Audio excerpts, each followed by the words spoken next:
Asia Cup did not begin on the field. It began in the boardroom of cricket politics. NKP Salve, then president of the BCCI, had a vision. Along with Pakistan's Noor Khan and Sri Lanka's Gamini Dissanayake, he created the Asian Cricket Council. Their idea was simple. If Asia stood united, the world would have to listen. And from this idea came a tournament of its own, Asia Cup. The first edition was played in Sharjah in 1984. Just 3 teams took part: India, Pakistan and Sri Lanka. The opening match shocked everyone.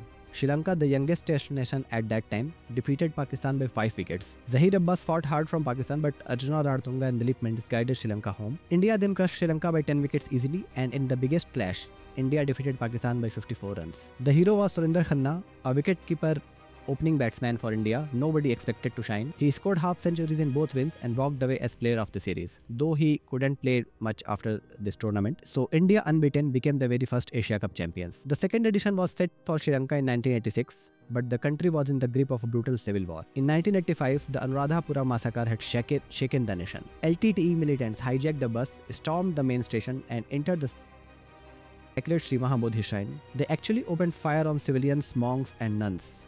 146 people were killed in cold blood.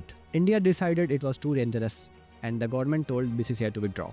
This remains the only time India has ever skipped a multinational tournament. To save the tournament, Bangladesh were invited. They played their first ever ODI, managing just 94 against Pakistan and 131 against Sri Lanka. In the final, Pakistan scored 191 runs, and with Imran Khan injured, Sri Lanka seized the moment.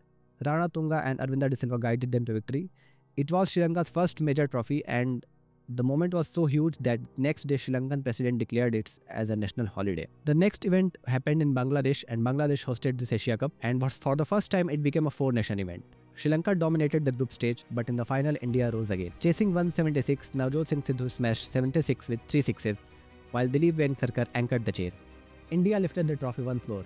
Sidhu was named player of the series for fearless batting. By 1990, politics returned to haunt cricket. Relations between India and Pakistan had collapsed over the Kashmir and Siachen Glacier conflict. Pakistan pulled out of the tournament in India, so it became a 3-team event again: India, Sri Lanka and Bangladesh. In the final at Eden Gardens, Sri Lanka scored 204 runs.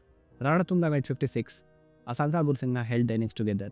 But then came Kapil Dev's hat-trick. He dismissed Mahanama, Jayasuriya and Ratnayake in successive balls across 2 overs, and Sri Lanka collapsed. Then India chased with ease. Sanjay Manjrekar scored 71 not out, Azhar made 58 not out, and young Sachin Tendulkar also scored a 50. India won by 7 wickets. It was their 3rd Asia Cup title. The next edition of Asia Cup supposed to be held in 1993, and it's supposed to be held in Pakistan, but political ties between India and Pakistan broke down completely due to recent unfortunate events, and tournament was cancelled outright. So between 1984 and 1993, the Asia Cup gave us unforgettable cricketing moments: India's early dominance, Sri Lanka's first major trophy, Sidhu's sixes, Kapil's hat-trick, but it also gave us boycotts, withdrawals and cancellations. This tournament was meant to unite Asia. Instead, it often reflected its divisions. India skipped 1986. Pakistan boycotted 1990. In 1993, the whole event was scrapped. Boards always said it was about security, but the reality was politics. And here lies the hypocrisy. Teams have played cricket even in the shadows of wars, terror attacks and broken ceasefires. Yet they have boycotted tournaments in far less dangerous times.